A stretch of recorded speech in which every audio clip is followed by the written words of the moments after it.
Hey, ELIAS Pettersson and Quinn Hughes. Need I say anything else in this video, huh? I'm not really too sure if there is anything else to say. Okay, there's probably a little bit more to say, but when it comes to the Vancouver Canucks game against the Edmonton Oilers today, we had ourselves what was a 3-2 loss. But you know what? I'm feeling really good about this one. I came out of this game thinking to myself, wow, not only was that an entertaining experience, that was a good use of 2.5 hours watching two hockey teams, one of them kind of basically fully assembled, and the other kind of half assembled over there, going at it, making some plays, trying to score some goals, two goaltenders that had really good nights. This was overall a fun game, and it was pretty much the definition of a game that I'm happy to have seen, even though my favorite team ended up losing. As we said, 3-2, the final score over here. Things got started off with the big news that ELIAS Pettersson and Quinn Hughes were going to suit up in the lineup here tonight. And the reason I've decided to put all the spotlight on these two is because, come on, how could I not?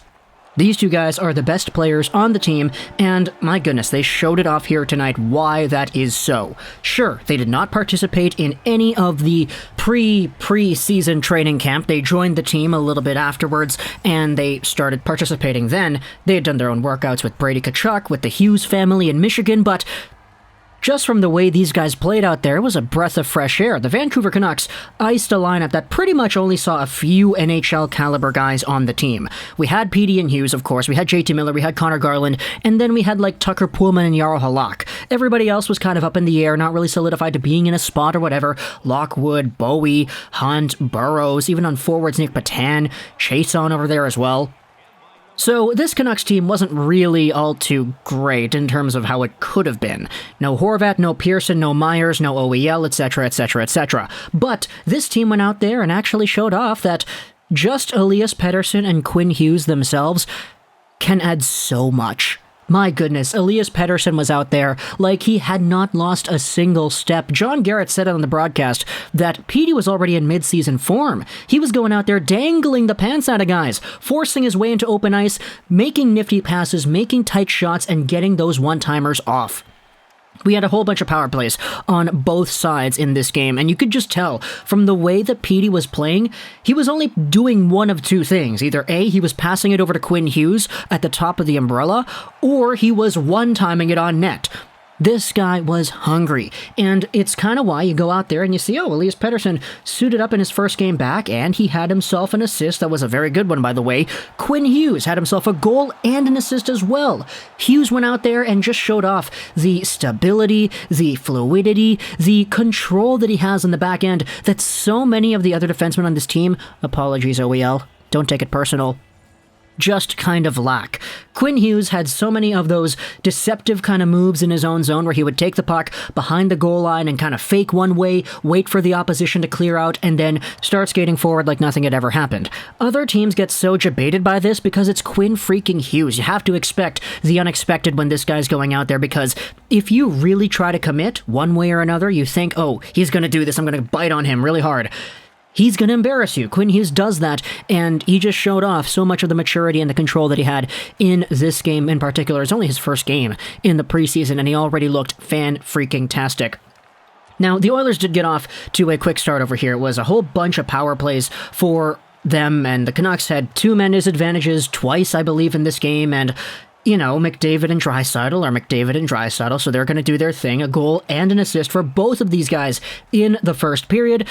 But this kind of adds more to the, dare I say it, just like the fun level of the game, Like, a lot of people like to talk about, okay, well, you have guys like McDavid, and you have guys like Matthews, and you have guys like Crosby. These are the guys that sell tickets. I never really understood this entire concept up until like a few years ago where, okay, Toronto's in town.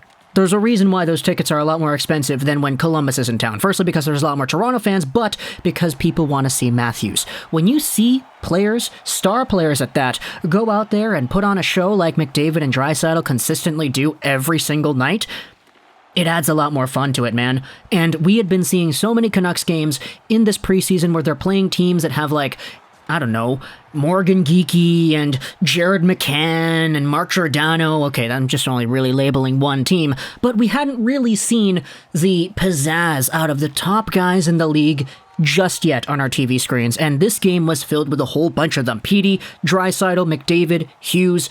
It was an absolute clash of the star power, and it did not disappoint from that respect. Draisaitl's goal, really nice one-timer, he gets those off all the time. Connor McDavid's goal was beautiful too. He faked like he was going to come across in front of the net, but nah, he just shoved it short side over the pad of Jaro Halak, who actually was really good in this game. Sure, he got the L, but he had a 929 save percentage, 39 saves on 42 shots against, and Jaro Halak was an absolute beast. He was so good, super strong, super poised, super calm. He just saw almost everything, and he didn't overreact to any of the frantic plays that were made. There were a few breakaways, a few odd man rushes, and Jaro Halak stuck with them all. This guy, I'm really liking this guy. There's a reason he was the backup in Boston and one of the best goaltenders shorthanded against in the entire NHL last season, and he showed off why here today, why that was so.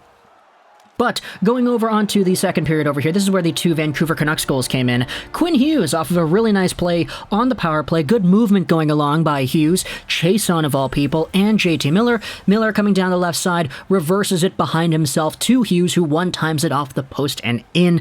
Mike Smith did not see this one because Chiasson, or whoever it was in front, was making a big screen.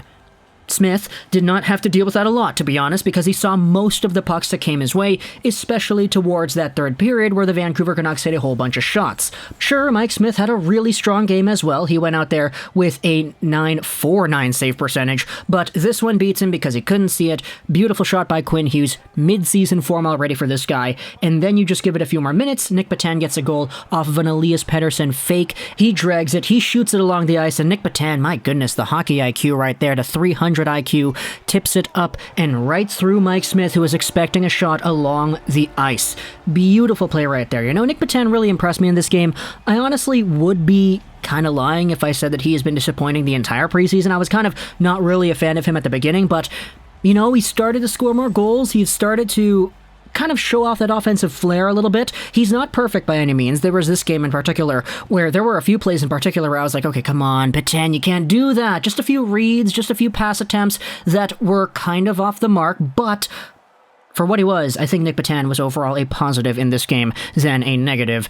The Canucks, though, end up losing this game 3-2 because Derek Ryan gets himself a goal out in front at the halfway mark of the game. That was the last goal of the game, period. And pretty much just the rest of the stuff that went down was really great to see. The Vancouver Canucks with the puck moving on the power play. You saw guys like JT Miller actually start to get involved a little bit more. Not to say that Miller hasn't been getting involved, but you saw a little bit more oomph out of all these guys than you had been in the previous games. I don't know if that has to do because the preseason is almost over or because there was a little bit of chippiness feel to this game and this Oilers team is a little bit close to what their final lineup is going to be, maybe a side like Brendan Perlini or whatever, but this game was fun to watch. We even had a Tilly as well, which was super unfortunate to see because Zack Kassian, my goodness, that guy had his helmet ripped off by Zach McEwen. He fell to the ice and he hit his head on the ground right there. You really don't want to see that. I definitely am hoping for Zack Kassian a speedy recovery, whatever happens, if he even is hurt or whatever. Let's just hope for the best. Let's hope that he's able to recover from all this really quickly. But at the end of the day, this was a mutual fight. You saw McEwen and Zack Kassian kind of talking to each other before the faceoff was even held. I would assume that they were going after McEwen because he took the helmet off of Mike Smith earlier on in the period, in the third period that is, and Mike Smith got really ballistically mad. So there was a little bit of bad blood over there for McEwen. Obviously, he kind of went to the room after the fight happened, but that wasn't even it, We had some other physicality going on with Will Lockwood. He was going out there hitting Draisaitl, and McDavid and Draisaitl kind of got back at him a little bit too. It was a little bit earlier in the game, but it was still kind of prevalent. Either way, though, it's really cool seeing the storyline start to form itself here in the preseason, just kind of knowing who's out there and who's getting in the faces of the opposition over here, because if Will Lockwood does make the team, and we know the Canucks play the Oilers a lot in the regular season, then I'm interested in seeing how that goes as well. Another guy I wanted to talk about here to end off this video is Vasily Podkolzin. He didn't get himself a goal or an assist, but my goodness, Podkolzin is showing off everything that makes him so much more desirable than every other player of his frame who has played on this team in the past, a la Jake Virtanen. He drives the net. He drives the net, and he drives the net really well. He always bodies guys over, brings the puck in front. He does everything within his being to try to get that puck to go right through everybody, and just that effort level, that commitment to be able to dive towards the front of the goal is unseen of when it comes to many of the other Canucks guys who are in that same, power forward-like style. Like, sure, we've had other power forwards on this team recently, but nobody really drives the net like Podkolzin does, man. And I know it's a very nitpicky kind of thing. Oh, he's good at driving the net, but he didn't get any goals. Come on, just watch the games, man. This guy's good. And I'm interested in seeing how exactly he does as the regular season goes on, when he's getting more confident, when he is no longer feeling like he needs to not make any mistakes. That's going to be one of the best parts, alongside of Petey, Hughes, Miller, Horvat, Besser, Pearson, OEL, all these other guys coming onto the team. We've got one more game of preseason action. I'm not going to be watching it. I'm going to be doing a dinner with my friends over there, so yeah, I'm not going to watch the last preseason game, unfortunately, but we have ourselves a week to go before the actual season starts. Talk to me in the comments. What do you think about the Vancouver Canucks in this game against the Oilers? I hope you enjoyed this British 99, and bye.